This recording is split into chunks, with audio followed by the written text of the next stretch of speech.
HSC 27 তুমি কি এমন কেউ যে রুটিন একটা বানায় প্রতিবার বানায় বাট 3 দিনের বেশি আর সে কোনোদিন ফলো করতে পারে না? মানে এটা অ্যাকচুয়ালি রিয়েল প্রবলেম। কারণ আমরা লাস্টে যে রুটিনটা দিছিলাম অনেকে বলছে যে ভাই ওয়ার্ল্ড কাপ ছিল, এই ছিল সেই ছিল, হ্যান ত্যান, ইয়ার ফাইনাল, এই কারণে আমরা ঠিকমতো ফলো করতে পারি নাই। আমি এটা এগ্রি করি, বাট বাস্তবতা হচ্ছে এই ওয়ার্ল্ড কাপ এগুলো না থাকলেও মেজরিটি পোলাপান 3 দিনের বেশি একটা রুটিন কখনো ফলো করতে পারে না। বাট আমি তোমাকে আজকের এই ভিডিওটাতে প্রমিস করে বলতেছি, এই ভিডিওটা তোমার ইন্টার এবং অ্যাডমিশন লাইফে রুটিন কেমনে ফিক্স করতে হয়, কিভাবে রুটিন বানাইলে আসলে অ্যাপ্লাই করা যায়, সেটার উপরে দেখা তোমার লাস্ট ভিডিও হতে যাচ্ছে ইনশাআল্লাহ। কারণ এই ভিডিওটাতে তোমার সেই আলটিমেট প্রবলেমটা সলিউশন করা হবে যে একটা রুটিনকে কিভাবে ফেজ ওয়াইজ ভাগ করতে হয়। অর্থাৎ তুমি সারা বিশ্বের যে কোনো রুটিনে তুমি চলে যেতে পারো, এবং যারা রুটিন নিয়ে কথাবার্তা বলে কিভাবে নিজের দিনকে প্রোডাক্টিভ করা যায় তারা এই জিনিসটা অ্যাগ্রি করে। একটা মানুষ 3টা ফেজে তার একটা কাজ শেষ করে: রিকভারি, মোমেন্টাম এবং পার্মানেন্ট। প্রবলেমটা দাঁড়ায়, মনে করে একটা স্টুডেন্ট এই মুহূর্তে রিকভারি ফেজে আছে, অর্থাৎ তার অনেক কিছু বাকি। সে যদি এখন এখানে এসে পার্মানেন্ট চিন্তা ভাবনা করে, সে কখনোই তার ঠিক মতো রুটিনটা শেষ করতে পারবে না। সিম্পলি চিন্তা করো, যারা ঠিকঠাক মতো পড়ালেখা করো নাই, তুমি যদি এখন এক্সপেক্ট করো যে আমি রেগুলারলি অ্যাভারেজে 7-8 ঘন্টা পড়তে পারবো, রেগুলারলি অ্যাভারেজে আমার কোনো ডিপ্রেশন কিক ইন হবে না, আমার পড়া সব স্মুথ শেষ হবে, এটা পসিবল না। সো রিকভারি ফেজে একটা স্টুডেন্ট যখন থাকে তখন তার মধ্যে স্পেশাল কিছু বৈশিষ্ট্য থাকে যেটা আবার পার্মানেন্ট ফেজে থাকে না।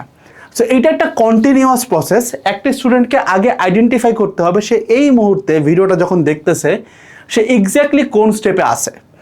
ওই ফেজ অনুযায়ী তাকে আগাইতে হবে, একটার পর একটা অ্যাচিভমেন্ট আনলক হবে।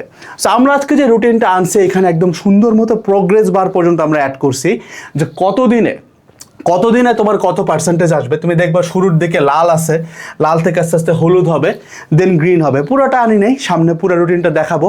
অ্যান্ড রুটিন তুমি ডাউনলোড করবা কীভাবে সেটাও এই ভিডিওতে আমি বলে দিব। বাট ওভারঅল তুমি এখানে একটা প্রোগ্রেস বার ট্র্যাক করতে পারবা, এবং physics, chemistry, math, English, Bangla, ICT each and every সাবজেক্টের রুটিন কিভাবে করলে আগামী ছোট্ট সময়ের মধ্যে, আমরা এখন অক্টোবর টার্গেট করে আগাচ্ছি। সো যারা ওই জিনিসগুলো থেকে ছুটে আসতে পারছো যে ভাই ওয়ার্ল্ড কাপের প্যারা না, ইয়ার ফাইনালের প্যারা না, ফুল ফোকাস সিলেবাস শেষ করব, তাদেরকে ওয়ান ফাইনাল মিশন আমি দিচ্ছি, মিশন অক্টোবর।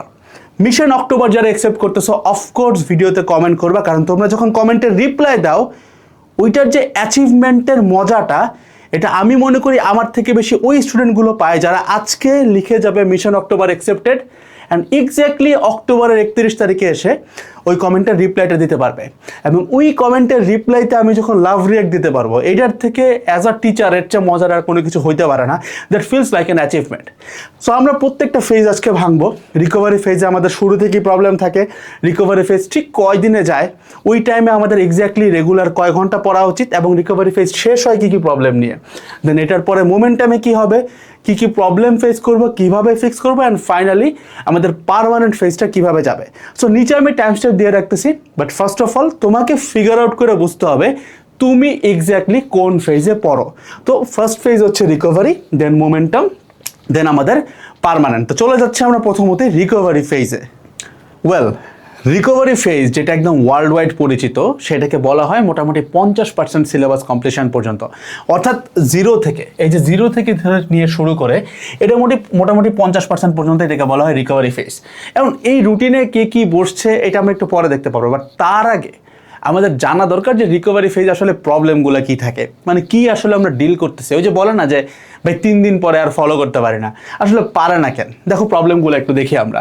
রিকভারি ফেজ যখন শুরু হয় একদম বিফোর মোমেন্ট, যেটা এই টাইমে আমাদের ফার্স্ট প্রবলেম থাকে যে ডেস্ট্রয়েড স্লিপ সাইকেল। একটু চিন্তা করে দেখো যে তুমি যখন অনেক দিন পরে পড়ায় ব্যাক আসো, মেজরিটি কেসেসে দেখা যায় স্লিপ সাইকেল পুরোপুরি কমপ্লিটলি ডেস্ট্রয়েড থাকে।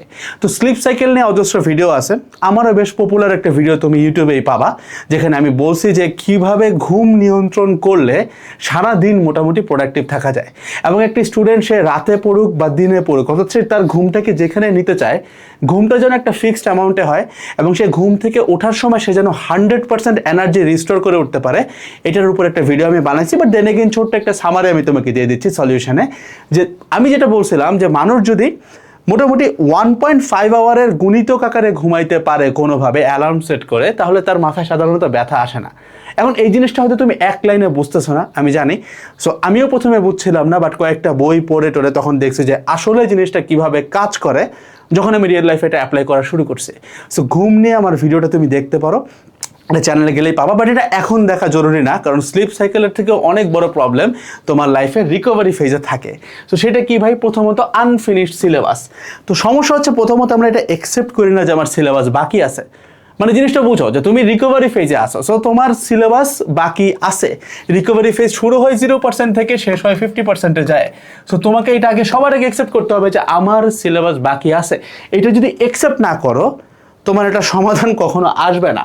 থার্ড থিং হচ্ছে depression. It's a auto thing আর কি, মানে এই উপরের দুইটা জিনিস যার মধ্যে আছে সেটা যদি আমার মধ্যেও থাকে, আমি নিজেও ডিপ্রেস থাকবো। অর্থাৎ আমার স্লিপ সাইকেল যদি ডিস্ট্রয়েড থাকে, আমার পড়ালেখার সিলেবাস যদি আনফিনিশ থাকে 100%-এর কাছাকাছি, আমি অফকোর্স ডিপ্রেস থাকবো। এবং অফকোর্স আমার এইটার সাথে সাবজেক্ট ওয়াইজ কিছু উইকনেস থাকবে, যেমন স্পেসিফিক প্রবলেম। ধরো আমি ম্যাথ একদম কিচ্ছু বুঝি না, কেমিস্ট্রি একদম কিচ্ছু বুঝি না, এগুলো ঘটার চান্স অনেক হাই থাকে। অ্যান্ড স্কিল ওয়াইজ উইকনেস, মানে ধরো ভাই আমি স্পেসিফিক এমসিকিউ পারি না, আমি স্পেসিফিকভাবে সিকিউ সলভ করার সময় ক্যালকুলেটারে মিস্টেক করি। এই ধরনের প্রবলেমগুলো আমাদের মধ্যে খুব ইজিলি ঘটে।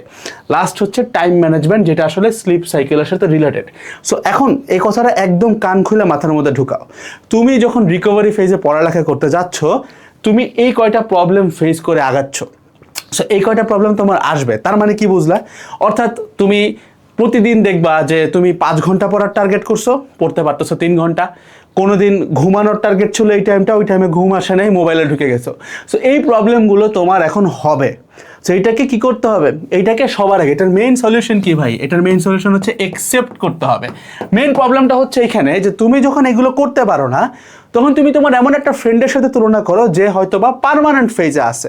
আমি যখন পার্মানেন্ট ফেজে যাব, তখন তুমি গেলে বুঝবা যে পার্মানেন্ট ফেজে আসলে কি কি প্রবলেম একদমই থাকে না।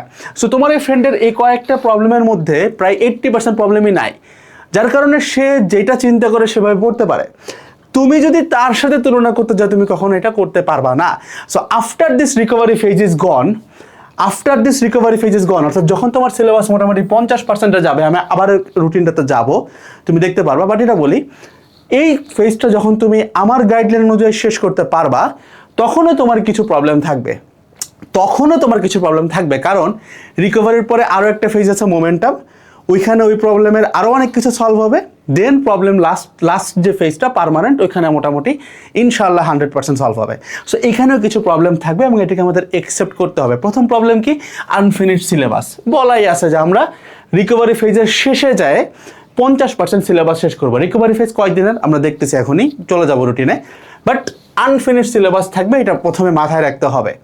সেকেন্ড থিং হচ্ছে ভাই, সাবজেক্ট ওয়াইজ কিছু উইকনেস থাকবে, কারণ তোমার রিকভারি ফেজে 50% সিলেবাস যাচ্ছে। সো পুরো ফিজিক্স দখল হবে না, পুরো কেমিস্ট্রি হবে না, পুরো ম্যাথও হবে না, কোনোটাই ফুললি 100% শেষ হবে না। সো আমাদের সাবজেক্ট উইকনেস থাকবে এবং স্কিল ওয়াইজ উইকনেসও থাকবে, কারণ যেই ছেলেটা পড়েই নেয় ঠিক মতো, ও এখন চাইলে এমসিকিউতে প্রো হয়ে যাবে না রিকভারি ফেজে। এটা সলভ হবে, একটু সামনে গেলেই তুমি এটার সলিউশন দেখবা। সো রিকভারি ফেজের রুটিনটা একটু খেয়াল করি আমরা। এখানে ডে 1 থেকে শুরু হয়েছে এবং এখানে 3টা টাস্ক তুমি দেখবা, টাস্ক 1, টাস্ক 2, টাস্ক 3। প্রত্যেকটাতে আমি এক্সট্রা 1 ঘন্টা করে চাইছি। অর্থাৎ তোমার লাইফে অনেকের কলেজ আছে, অনেকে কলেজে যায় না, না গেলে তার হয়তো কোচিং আছে, বিভিন্ন কিছু থাকতে পারে। আমি জাস্ট চাচ্ছি সে তার নিজেকে মিশন অক্টোবরকে এই 1 ঘন্টা করে, এই যে মিশন অক্টোবর, এই মিশন অক্টোবরকে সে 1 ঘন্টা করে প্রত্যেকটা টাস্কে টোটাল 3 আওয়ার্স দিবে। এতটুকু সে যদি করতে পারে, সে রিকভারি ফেজ থেকে উতরে আসতে পারবে। পাশে প্রত্যেক দিন তার পার্সেন্টেজ দেওয়া আছে। সে যখন রুটিনটা প্রিন্ট করবে, সে নিজেই বুঝবে যে আমি কত নাম্বার দিনে গেছি এবং আমার কত পার্সেন্ট সিলেবাস হয়েছে। এবং তুমি দেখো, এই 50% সিলেবাস কমপ্লিট হইতে তার মোটামুটি এখানে 56 দিনের মতো লাগে, মানে খুব লম্বা সময় কিন্তু না। বাট 50% সিলেবাস, এই জিনিসটা কত বড় তুমি সিম্পলি একটু চিন্তা করে দেখো, লিটারালি তোমার অর্ধেক শেষ। সো এখানে একদম স্লটিং করা আছে তোমার কোন চ্যাপ্টার কিভাবে পড়বা। এবং দেখবা প্রতি সপ্তাহেই তোমার 2 দিন হচ্ছে রাখা হয়েছে বায়োলজি এবং ইংলিশ বাংলা আইসিটির জন্য। সো ফার্স্টের দিকে তোমরা হয়তো এটা নিয়ে এতটা টেনশন নিতে পারতেছো না, কারণ তোমাদের ফিজিক্স কেমিস্ট্রি ম্যাথ, বিশেষ করে যাদের ইঞ্জিনিয়ারিং কিংবা ভার্সিটি টার্গেট, ওর মাথাতে একদম পুরো ব্লাস্ট হয়ে আছে। সো ও এখন ইবিআই বায়োলজি নিয়ে খুব একটা প্যারা খাইলেও খাইতে পারে না। সো এটা নিয়ে আমি এখনই না বলতেছি, মোমেন্টাম ফেজে যাই, ওইখানে যাই একদম ক্লিয়ারলি বায়োলজি ইংলিশ কোন দিন কোন চ্যাপ্টার পড়বা, কয় ঘন্টা করে পড়বা, সব কিছু বলে দেবো। তো চলো, যারা রিকভারি ফেজটা কমপ্লিট করে ফেলবা, এরপরে তোমার জার্নিটা কেমন হবে এটা দেখা উচিত না? মানে তুমি আসলে কিসের দিকে যাচ্ছ এটা তো তোমার জানা দরকার। তো সেই জিনিসটা আমরা দেখে ফেলতে পারবো আমাদের মোমেন্টাম ফেজে। মোমেন্টাম ফেজে আমরা প্রবলেম শুরু করতেছি কোথা থেকে একটু খেয়াল করবা। রিকভারি ফেজ তোমার যেখানে শেষ হয়েছিল ওইখান থেকেই মোমেন্টাম ফেজ। এটাকেই বলা হয় রুটিনের কন্টিনিউটি। এইটা ফলো করতে পারো না দেখেই 3 দিন পরে আর রুটিন ফলো হয় না। সো এখানে আমরা কী কী প্রবলেম নিয়ে যাচ্ছি? প্রথম প্রবলেম আনফিনিশড সিলেবাস, কারণ মোমেন্টাম ফেজ শুরু হয় 50% সিলেবাস থেকে এবং এটা শেষ হয় 80%-এ যায়। সো আমার এখনও সিলেবাস বাকি আছে, it is pretty normal. Second thing, subject wise weakness আমার আছে। ওই যে রিকভারিতে লাস্টে যে প্রবলেমগুলো ছিল ওইগুলো তোমার মধ্যে থাকবে, অ্যান্ড স্কিল ওয়াইজ উইকনেস আমার আছে। কিন্তু in the meanwhile recovery phase তোমার সবচেয়ে বড় যে গিফটটা দিছে সেটা কি বলো তো?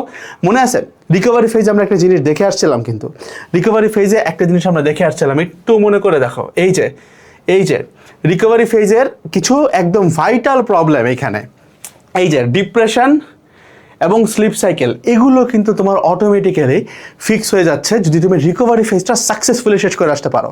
সো যখন তুমি এবার যায় ভাই মোমেন্টাম ফেজে যাচ্ছ, তুমি যখন এখন মোমেন্টাম ফেজে যাচ্ছ, তোমার এই প্রবলেমগুলো কিন্তু গন। তুমি দেখো এখন তোমার প্রবলেম কয়টা আছে? জাস্ট এই 3টা, unfinished syllabus, subject wise weakness, skill wise weakness, এতটুকুই। এবং after you do this momentum ফেজে যেটা হয় জেনারেলি, আমি এখনই যাবো যে কোন দিন কী করবা, এটার এক্সপ্লেনেশন আসতেছে, ক্লিয়ার হয়ে যাবে সব কিছু। বাট এইটার পরে তোমার কিন্তু লিটারালি প্রবলেম থাকবে আর মাত্র একটা, যে সিলেবাসটা শেষ হয় নাই। এই যে 2টা প্রবলেম, সাবজেক্ট ওয়াইজ এবং স্কিল ওয়াইজ, এইটা নিয়ে আমরা কাজ করবো মোমেন্টামে। সো মোমেন্টামের ফিক্সটা কেমন হবে এটা বলার জন্য অফকোর্স আমাদের এই রুটিনটার প্রয়োজন হবে। সো মোমেন্টাম ফেজটা আমাদের শুরু হচ্ছে 50% থেকে এবং শেষ হচ্ছে যায় আমাদের 80%-এ। সো অনেকে হয়তো এখানে খেয়াল করবা যে পাশে ডে কাউন্ট দেওয়া আছে, অর্থাৎ তুমি যেদিন থেকে ভিডিও দেখতেছো সেদিন থেকেই শুরু। ছোট্ট একটা প্রশ্ন আসে যে ভাই আপনি ফিজিক্সের পাশে ফাউন্ডেশন দিচ্ছেন, এই রুটিনটা একটু ব্যাখ্যা করে নেই। ধরো আমি যেখানে P2 লিখছি, ধরো P2 চ্যাপ্টার সামথিং, CH মানে চ্যাপ্টার। সো P2 মানে ফিজিক্স সেকেন্ড পেপার, M2 মানে ম্যাথ সেকেন্ড পেপার। একইভাবে C1 মানে কি বলো তো, নিজেকে বলো কি, C1 মানে কি, কেমিস্ট্রি ফার্স্ট পেপার। সো অনেকেই প্রশ্নটা করবা যে ভাই আপনারা ফিজিক্সের সাথে ফাউন্ডেশন দিচ্ছেন, ম্যাথের সাথে ফাউন্ডেশন দিচ্ছেন, কেমিস্ট্রির সাথেও ফাউন্ডেশন দিচ্ছেন, তো ফাউন্ডেশন হয়তো একটা ক্লাস ক্যাটাগরিই হবে, এটা সবাই জানো তোমরা। So but biology, Bangla, English, ICT এগুলোর সাথে দেন নাই কেন? ছোট্ট একটা ব্যাপার তোমাকে আমি শেয়ার করি, এখানে আমার দায়িত্ব আছে একটা। সো আমরা লাস্টবার, তোমরা হচ্ছে HSC 27 ব্যাচ, 26 ব্যাচের সময়, 26 ব্যাচের আগে 25 ব্যাচে কিন্তু আমাদের কেমিস্ট্রি ছিল না। আমরা কিন্তু তখন কেমিস্ট্রি ফাউন্ডেশনও দিতাম না। তুমি প্রশ্ন করতে পারো ভাই কেন দিতাম না? এডেড গ্রুপকে তুমি এখন কেন চেনো? যে আমরা ফিজিক্স, কেমিস্ট্রি, ম্যাথকে কম্প্যাক্ট করে দেই, অর্থাৎ কেউ ACS উদ্ভাসে যেখানে থাকুক না কেন সেই পুরো সিলেবাসটাকে কম্প্যাক্ট হয় কোথায় আসে? এডেডে আসা। এডেডের ফাউন্ডেশনে যা বলা হয় 0 থেকে অ্যাডমিশন পর্যন্ত, তুমি এটা যদি লিখে ফেলো, খাতায় লিখে ফেলো, তোমার অ্যাডমিশন পর্যন্ত এই জিনিসটাই হচ্ছে তুমি কম্প্যাক্ট করলে পাবা, মানে সব কিছু মিলে এই জিনিসটাই বাইর হবে। সো আমরা যখন দেখছি 25 ব্যাচ, তোমাদের সিনিয়র ব্যাচ 25 ব্যাচকে যখন আমরা দেখছি যে আমাদের কেমিস্ট্রি জিনিসগুলো আমরা এখনও ফিজিক্স ম্যাথের মতো ওই লেভেলে কম্প্যাক্ট করতে পারি নাই, আমরা কিন্তু কেমিস্ট্রি দেই নাই। এরপরে টানা 1 বছর ধরে আমরা এই কেমিস্ট্রি ফাউন্ডেশনগুলোকে রেডি করছি, সেটা রেডি করছে দেখে এখন তোমরা সেই কেমিস্ট্রিটা পাচ্ছ। তো similarly biology, English, Bangla, ICT এগুলো আমাদের অন প্রসেস থাকে। এইটা যখন আমরা এই লেভেলে কনফিডেন্ট হব যে এখান থেকেও এরকম কম্প্যাক্ট হচ্ছে যে তুমি ACS এর তমুক ভাইয়ার ক্লাস করো, সে ধরো ফিজিক্সের ক্ষেত্রে আমরা বলি যে তুমি অপূর্ব দাদার ক্লাস করার পরে তুমি আমাদের ফাউন্ডেশন ক্লাস করে দেখো, পুরো জিনিসটা এখানে কম্প্যাক্ট হয়ে যাবে। এই জিনিসটা যখন আমরা বায়োলজি, ইংলিশ, বাংলা, ICT-তে বলবো তখন আমরা এটা অ্যাড করবো, আদারওয়াইজ এডেড গ্রুপ এই জিনিস অ্যাড করবে না। দ্যাটস ওয়াই এখানে বায়োলজির পাশে ফাউন্ডেশন দেওয়া নেই, কারণ আমি জানি যে আমার ফাউন্ডেশন ক্লাস করলে কয়েকদিনে তোমার একটা চ্যাপ্টার শেষ হবে। বাট যেহেতু বায়োলজি, ইংলিশ, ICT-তে এডেড গ্রুপ এখনও সেম কাজটা করে নাই, দ্যাটস ওয়াই আমার পক্ষে এটা বলা সম্ভব না। দ্যাটস ওয়াই প্রতি সপ্তাহে আমি তোমার জন্য ইনাফ টাইম রেখে দিছি ভাই, তুমি যারটা ইচ্ছা তারটা করতে পারো। ICT-র ক্ষেত্রে রাকিবুল ভাইয়ের ক্লাস আছে, আমার নিজের ফ্রেন্ড আছে সারোয়ার ইমন, ওর ক্লাসও করতে পারো। সিমিলারলি ইংলিশ, বাংলার ক্ষেত্রে তুমি যার ক্লাস ভাল লাগে ভাই তারটাই করতে পারো, একদম সিম্পল তোমার এটা ডিসিশন। আর ইংলিশ বাংলা আইসিটি লাগবে, এই জিনিসটা তোমাদের মাথায় মনে হয় মেইনলি ঢুকাইছে ভাই তোমাদের সিনিয়র ব্যাচ 26। ওই ওদের এইচএসসি এক্সামের আগে আমরা একটু মজা কইরা প্রশ্ন ফাঁস এরকম টাইটেল দিয়ে ভিডিও দিতাম, ওরাও মজা পাইতো, আমরাও মজা করছি আর কি। তো ওইখান থেকে অনেক কমন আসছে, ইংলিশ বাংলা আইসিটিতেও কমন আসছে, যেগুলো নিয়ে আমরা কাজ করি না। বাট সিম্পলি বুঝো, আমরা কমনের জন্য কাজ করি না, মানে কমন পাবা এই জিনিসটাতে আমরা কাজ করি না। আমাদের মেইন কাজ হচ্ছে কম্প্যাক্ট করব। অর্থাৎ তুমি যেখান থেকে পড়ে আসছো সেই পড়াটা আমরা এমন একটা লেকচারের মধ্যে আনতে চাই, এমন একটা ক্লাসে আনতে চাই যে ওইগুলো না দেখলে বা দেখলে পুরোটা যেন এখানে গুছায়া যায়। আমার কাজটা ওইখানে। এখন এই কাজটা আমরা বছর ধরে করি, 1 বছর ধরে কেমিস্ট্রি রেকর্ড করছি, তাহলে বুঝো এটার কন্টেন্ট রিসার্চে আমাদের কত টাইম গেছে। রেকর্ড করতে তো মাসখানেক লাগবে, কন্টেন্ট ডেভেলপ হয়েছে 1 বছর ধরে। এই কাজ এতদিন ধরে করি দেখে ইংলিশ বাংলা আইসিটিতে কমন চলে আসছে, বাট এটা কাকতালীয়, এটা আমরা চাই নাই। ইটস সামথিং লাইক তুমি সব পড়ে গেলে কমন তো পাবাই, সো কমন সবার কাছ থেকে আসে। আমরা কমন নিয়ে কাজ করি না, আমরা কাজ করি কম্প্যাক্ট করার জন্য। তুমি একটু নিজে মাথাকে একটু প্রশ্ন করে দেখো যে এডেটকে তুমি কেন চেনো। ইটস নট বিকজ এডেট তোমাকে কমন দিবে, ইটস বিকজ এডেটে তোমাকে পুরো জিনিসটা কম্প্যাক্ট করে দেবে, এই কারণে তো তুমি আমাদেরকে চিনো। সো এই জন্য যেহেতু এই জিনিসটা এখন আমরা ফিজিক্স কেমিস্ট্রি ম্যাথে করতে পারি, 100% সার্টিফাইড করতে পারি যে ইনশাল্লাহ এখান থেকে হবে, এইটাই কম্প্যাক্ট, এর বাইরে লাগবে না। এই সেম জিনিস যখন ইবিআইতে পারবো তখন হয়তো আমরা এটা আনবো, বাট এটা তোমরা পাবা না ভাই, এটা হয়তো তোমাদের জুনিয়র ব্যাচগুলো পাবে, তাদের জন্য শুভকামনা থাকলো আর কি। এনিওয়েজ, সো মোমেন্টাম ফেজ আমাদের শুরু হয়েছে 50%-এ, শেষ হচ্ছে 80%-এ। এবং এখানে তুমি দেখো ডেইলি মাত্র আমি 1 ঘন্টা করে রিকোয়ার করছি, কারণ ফাউন্ডেশনগুলো ডিজাইন দিয়ে এরকম যে তোমার রেগুলার 1 ঘন্টাতে it is happening more than enough, মানে এর বেশি তোমার লাগবে না। সো মোমেন্টাম ফেজ যখন তোমার শেষ হয়ে যাবে, তোমার প্রবলেম খালি একটাই থাকবে, আনফিনিশড সিলেবাস। তোমার কনফিডেন্স 100% চলে আসবে, তোমার সাবজেক্ট ওয়াইজ উইকনেস চলে যাবে। দেখলাই তো যে আমি কী বললাম তোমাকে, ওইভাবে করে ডিজাইন করা। সো এগুলো সব ফিক্স হয়ে যাবে, স্কিল ওয়াইজ প্রবলেমও ঠিক হয়ে যাবে, সিকিউ এমসিকিউ অটো ফিক্স হয়ে যাবে। ফাউন্ডেশনে যে পরিমাণ ম্যাথ আমরা সলভ করাই, একাডেমিক অ্যান্ড অ্যানিমেশন, তোমার আর কিছু বাকি থাকারই কথা না, একদমই বাকি থাকবে না ইনশাল্লাহ। তো এবার আসো লাস্ট ফেজ যেখানে সবাই ভুল করো, যে তুমি শুরুতে মনে করো যে তুমি এখানে আসো, একটু মিলাই দেখো তো যে তুমি কি শুরুতে মনে করো না যে তুমি পার্মানেন্ট ফেজে আসো। এই কারণেই তো প্রবলেমটা হয়। দেখো পার্মানেন্ট ফেজে তোমার প্রবলেম থাকবে মাত্র একটা, সিম্পলি এই জায়গায় নিজেকে প্রশ্ন করো, তুমি মানুষ সাইকোলজিক্যালি মনে করে আমি পার্মানেন্ট একটা ফেজে আছি। সো পার্মানেন্ট ফেজে তো একজনের প্রবলেম থাকে একটা, যে তার খালি সিলেবাস শেষ হয় নাই। তোমার লাইফের প্রবলেম চিন্তা করো, সিলেবাস শেষ হয় নাই, ঘুম ঠিক নাই, ডিপ্রেশন আসে, ইয়ার ফাইনালে খারাপ হয়েছে, হাজার প্রবলেম। বাট পার্মানেন্ট ফেজে প্রবলেম হওয়ার কথা জাস্ট একটা, সিলেবাস শেষ হয় নাই, বাকি সব কিছু ওই রিকভারি আর মোমেন্টামে ফিক্স হয়ে যাওয়ার কথা। এই যে মিলে না, এই কারণে ইউ ফিল ডিমোটিভেটেড অ্যান্ড সিলেবাসে তুমি শেষ করো না। সো এবার আসো পার্মানেন্ট ফেজের সলিউশন কি এবং পার্মানেন্ট ফেজের পরে কি হবে। তোমার সিলেবাস 100% শেষ। এখন পার্মানেন্ট ফেজটা তাহলে দেখতে কেমন হচ্ছে। পার্মানেন্ট ফেজ শুরু হচ্ছে 80%-এ এবং শেষ হচ্ছে যায় 100%-এ। এখানে ছোট্ট একটা কিন্তু আছে, এই কিন্তুটা জানা নাও, একটু জানা নাও। 80% থেকে আমরা সিলেবাসটা শুরু করলাম, 80% থেকে আমরা শুরু করলাম, এই যে 80% এখান থেকে শুরু করলাম পার্মানেন্ট ফেজ এটা। সো যাচ্ছে আমাদের 100% কভার হয়ে গেল 112তম দিনে। তো 112তম দিন কিন্তু এক্স্যাক্টলি 3 মাস না, 3 মাসের একটু বেশি। অর্থাৎ মিশন অক্টোবর ড্রিম করতে হলে তোমাকে আজকে এখন থেকে যখন ভিডিও দেখতেছো তখন থেকেই শুরু করতে হবে। দ্যাটস ওয়াই শুরুতে বললাম যে এখনই কমেন্ট করো মিশন অক্টোবর অ্যাকসেপ্টেড, কারণ শুরু করতে হবে এখন থেকে। কারণ তুমি খেয়াল করো এই যে এক্সট্রা যে দিনটা, 3 মাসের সাথে এক্সট্রা যে দিনটা, এই সময়গুলো তোমার এই যে এখন জুলাইয়ের লাস্টের দিকে পাবা। এইটা যদি ধরতে পারো তাহলে তোমার অক্টোবরের মধ্যে শেষ হবে, এটা যদি ধরতে পারো তাহলে অক্টোবরের মধ্যে শেষ হবে, আদারওয়াইজ হবে না। এখন আসো এই যে আমরা এতক্ষণ যেগুলো দেখলাম এগুলো সব ছিল আমাদের ফাউন্ডেশন ফেজ, অর্থাৎ সবখানে দেখবে ফাউন্ডেশন ক্লাস দেওয়া। এরপরে অক্টোবরের পরে আমাদের শুরু হবে সিআরবি ফেজ। অক্টোবরের পরে আমাদের শুরু হবে সিআরবি মানে কি জানো তুমি, এটা compact revision batch. CRB phase academic অ্যাডমিশনের ভিতরে এগুলো সবই তো থাকে, ফাউন্ডেশন, সিআরবি, ফুল অ্যাডমিশন, মানে পুরো প্ল্যাটফর্মের পুরাতন রানিং নতুন সব কিছুর অ্যাক্সেস। সো এইবার সিআরবি ফেজ যেখান থেকে শুরু হবে 113তম দিন থেকে, এটা হচ্ছে অক্টোবরের পরের হিসাব। সো তখন যাই কিন্তু তোমার সিলেবাস 100% কভার্ড। এখন তুমি জাস্ট সিম্পলি রিভিশন দিচ্ছ টেস্টের টাইম পর্যন্ত। সো তুমি এখন দেখো এখানে সবগুলো ক্লাসের পরে সিআরবি লেখা আছে, অর্থাৎ তখন আমাদের সিআরবির নতুন কোর্স লঞ্চ হয়ে যাবে, কিন্তু তোমাকে কিন্তু নতুন করে যুক্ত হইতে হবে না, কারণ একাডেমিক অ্যাডমিশনের ভিতরে এগুলো সব ফ্রিতে অ্যাড হয়ে যায়।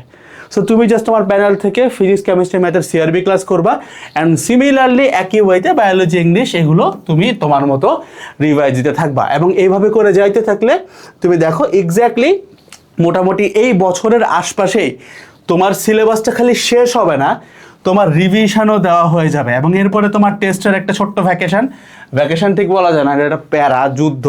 সো টেস্ট হবে, ওই টেস্ট এক্সাম শেষ হওয়ার পরে আমরা কি করব, ছোট্ট একটু টাইম আমরা প্রি অ্যাডমিশন করব, ওই একই একাডেমিক অ্যাডমিশনের ফিচারের মধ্যেই সব পাবা, সব এইটার মধ্যেই।